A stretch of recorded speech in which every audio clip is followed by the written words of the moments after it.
Hi, my name is Kaya Livingstone, and today I wanted to give a talk on horse safety.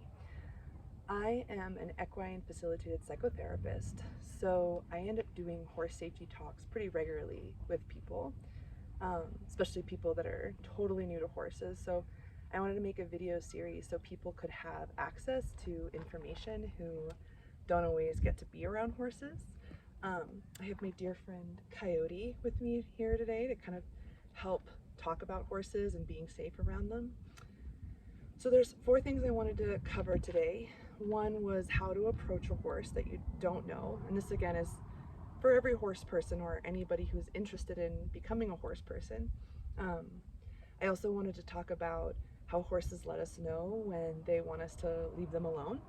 Um, and also how to ask horses to get out of your personal space. That's a huge concern when we're trying to be safe with a horse. And then also how to understand and work with horses when they absolutely panic. So how to approach a horse, that's probably my biggest question I get in my practice is like, how do I even get going? And what I tell people is the short of it is like, imagine if you were greeting another person, what that would be like. Would you want someone to come over to your face at a restaurant and be like, oh my gosh, and kind of like start touching your face? Some people might say, yeah, that would be great. Like, the more touch, the better. And for a lot of people, that would be like, yeah, that's way too much. So people's instinct to come and kind of lurch at a horse's face or feel like they have to immediately start touching them, that as much as that's humans liking our fingers to experience something, for horses I find that that's not their go-to language.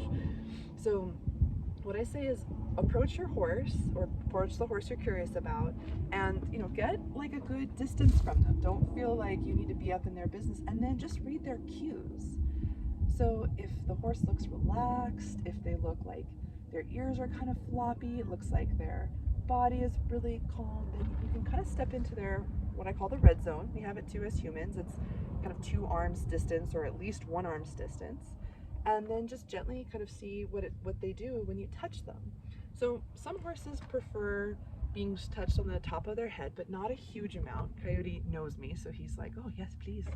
Um, so some horses really like being touched on their neck and kind of stroked with their hair. But that's part of it, is you get to learn, like, what does this horse like?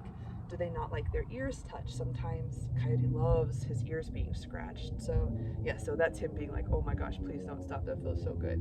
Um, so every horse is different. Just as if you were in a restaurant sitting, someone approached you, would be different too on how people like touched you or hugged you, or just the etiquette and culture that you're in, what's normal, what's not normal. So just take your time getting to know that horse and how they respond to people.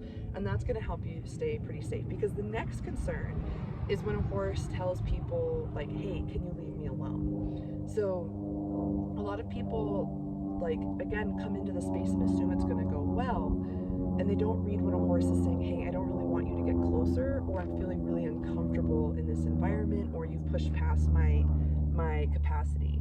So when horses get really tense, they'll often do a few things. The big one that you hear about is pinning of the ears. So if Coyote will let me show you, like, what pinning would be is the ears lie flat back like that. It's probably hard to see on this, but see how his ears are mostly just kind of gooey and relaxed right now. Thanks, buddy. But that's a good sign. If they look alert and they're kind of like looking at you calmly, that's a good sign.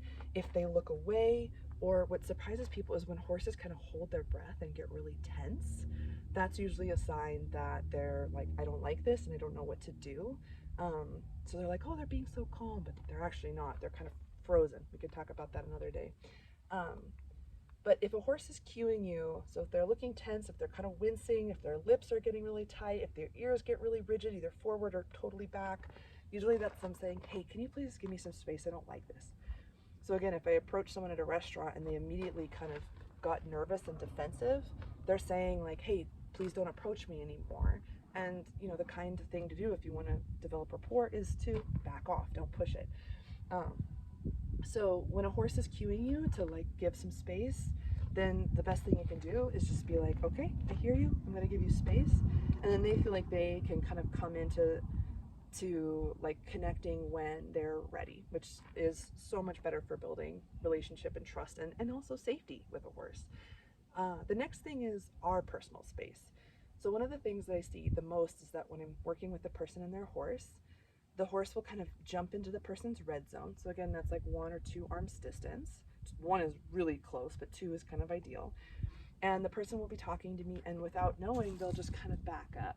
And then the horse will walk into their space again, and they'll back up, and they'll keep backing up. And so what this horse is learning is that if they kind of come into their person, the person will move.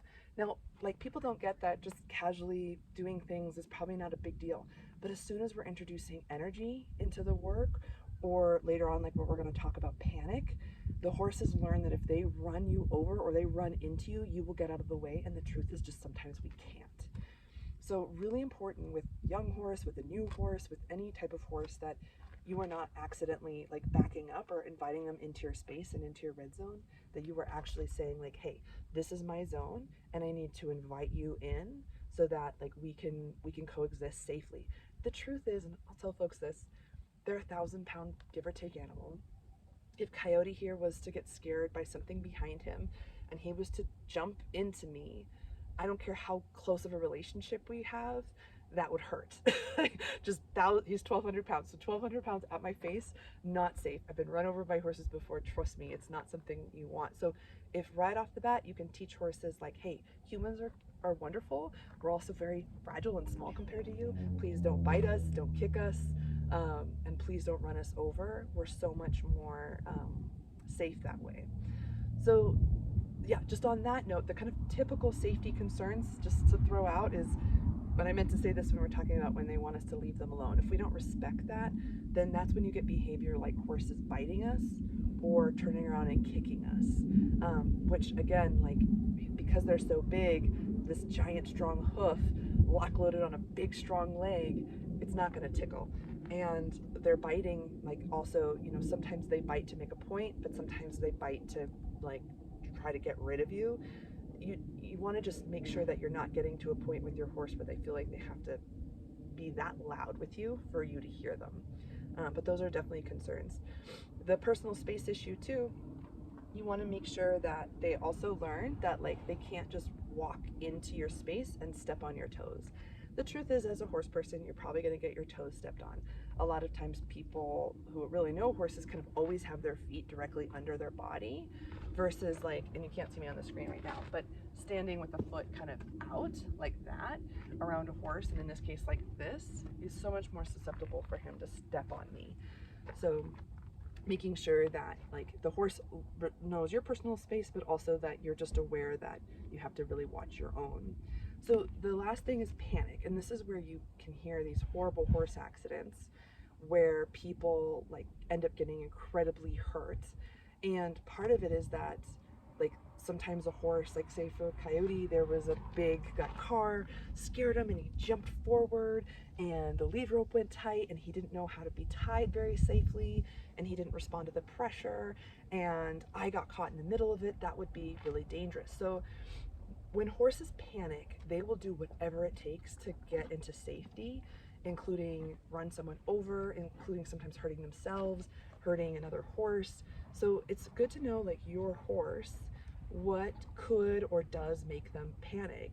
Is it loud noises? Is it things wrapped around them? Is it something suddenly appearing? You know, what would cause them to panic? And then in my work, it's not just saying, okay, this horse panics, it's how do I help them panic less? How do I encourage them to get more comfortable in tight places or learn how to tie, and having a trusting relationship with their person so that they can safely like assess what causes them to be nervous and help like connect with them and be like, oh, it's okay, like it's just a dog or it's just a flag or it's just a car, like you don't have to panic about it. But this is where having a horse professional that knows horses is really useful, because like if a horse panics and you don't know what to do, you can get yourself really hurt. But you know, for the most part, never wrap something around you. Don't drape a lead rope over your neck. The hope is like if you don't stand right in front of your horse, so if they spook, they run you over. Don't be directly behind them. so that like if they get nervous and they don't see you and they kick out, they're not going to accidentally kick you. And just be on guard. Like my whole thing with clients is that if they can't come into the pasture or the arena with a horse with me and be completely present, then they probably shouldn't be working with horses that day. Like even as I'm doing this video, I'm very aware of how Coyote's doing. If something got him scared, I would end this video immediately to attend to him. So, we need to be able to have kind of 1.5 ears, if not more, on our horse at all times so that we can be assessing their behavior and where they're at and stay safe. So hopefully this helps people as they're getting curious about their horsemanship and interacting with horses. And yeah, if you have any questions, feel free to shoot me anything, and I'd love to answer any community thoughts and questions that you guys have. All right, thank you very much. Bye.